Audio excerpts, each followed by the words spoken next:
మరి ఈ సినిమా అందరికి నచ్చుతుందా నచ్చట్లేదంటే, చూస్తున్న నువ్వు ఒక మిడిల్ క్లాస్ అయితే, నాలాగా ఒక మిడిల్ క్లాస్ అయితే, నీకు ఒక సొంత ఇల్లు కళ ఉంటే ఖచ్చితంగా ఈ సినిమాలో నువ్వే కనిపిస్తావు.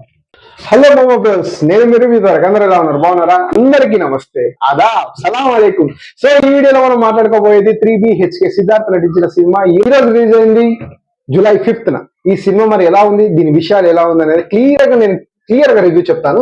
సో ఫస్ట్ ఆఫ్ ఆల్, ఈ సినిమా డైరెక్టర్ వచ్చేసి శ్రీ గణేష్.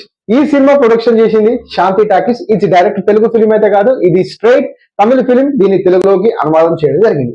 ఇక ఫస్ట్ ఆఫ్ ఆల్, ఈ సినిమా అఫీషియల్ గా సొంత కథ రావాలనుకుంటే కానీ కాదు. ఇదేంటంటే 90s లో వచ్చిన వీడు అనే సినిమా, VEEDU. సో ఇది వీడు అంటే ఒక ఇల్లు అనమాట. వీట్ అని అంటారు, వీడు కూడా అని అంటారు అనమాట. ఈ సినిమాకి ఆ సినిమాకి అఫీషియల్ గా రీమేక్ అయితే నాకు అనిపించింది. ఎందుకంటే ఇక దాని తర్వాత ఈ సినిమా డైరెక్ట్ కోసం మాట్లాడుకుంటే, ఈ డైరెక్టర్ 2017లో తోడుకలం అనే ఒక సినిమాతోటి లాంచ్ అయ్యాడు. క్రైమ్ థ్రిల్లర్ గా ఇది ఒక పోలీస్ కాప్ కి సంబంధించిన సినిమా. దాని తర్వాత 2022లో పాప అంతం అనే ఒక యాక్షన్ థ్రిల్లర్ తోటి సినిమా తీయడం జరిగింది. ఈ సినిమాల 2 సినిమాల తర్వాత ఇప్పుడు రిలీజ్ అయిన ఈ సినిమా వచ్చేసి 3BHK.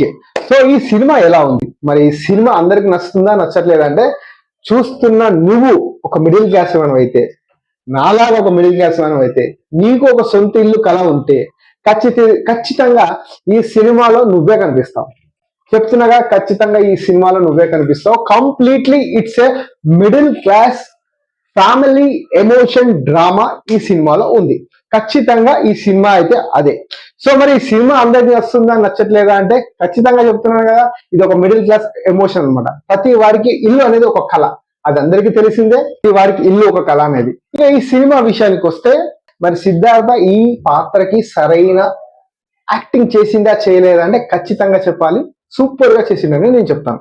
ఎందుకంటే ఫస్ట్ ఆఫ్ ఆల్, దీంట్లో 3 టైమ్ లైన్స్ ఉంటాయి సిద్ధార్థ్కి. ఒక స్కూల్ నుంచి కాలేజ్ పోయే అబ్బాయి, దాని తర్వాత ఒక కాలేజ్ అయిపోయిన తర్వాత, అంటే ఏజెస్ ఉంటుంది, 3 స్టేజెస్ ఏజెస్. ఒక స్కూల్, ఒక కాలేజ్, దాని తర్వాత ఒక బాధ్యత గల ఒక మిడిల్ క్లాస్ లో పుట్టిన అబ్బాయి ఏం చేయాలి, ఖచ్చితంగా జాబ్ చేసుకోవాలి. సో అదనమాట. ఈ 3 క్యారెక్టర్ లో సిద్ధార్థ అబ్సల్యూట్లీ గా సూపర్ చేసింది, దాంట్లో నో డౌట్ అబౌట్ ఇట్. ఇక దాని తర్వాత హీరోగా చేసిన సురేష్ గారు.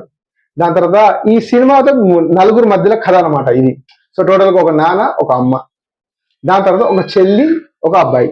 సో ఇది కథ. సో ఈ సినిమా విషయానికి వస్తే ఇది అనమాట టోటల్ గా.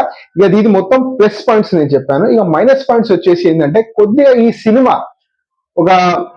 కొద్దిగా అక్కడక్కడ ఫ్లాస్ ఉన్నాయి. సో అవి జంపింగ్ లాగా అనిపిస్తుంటాయి.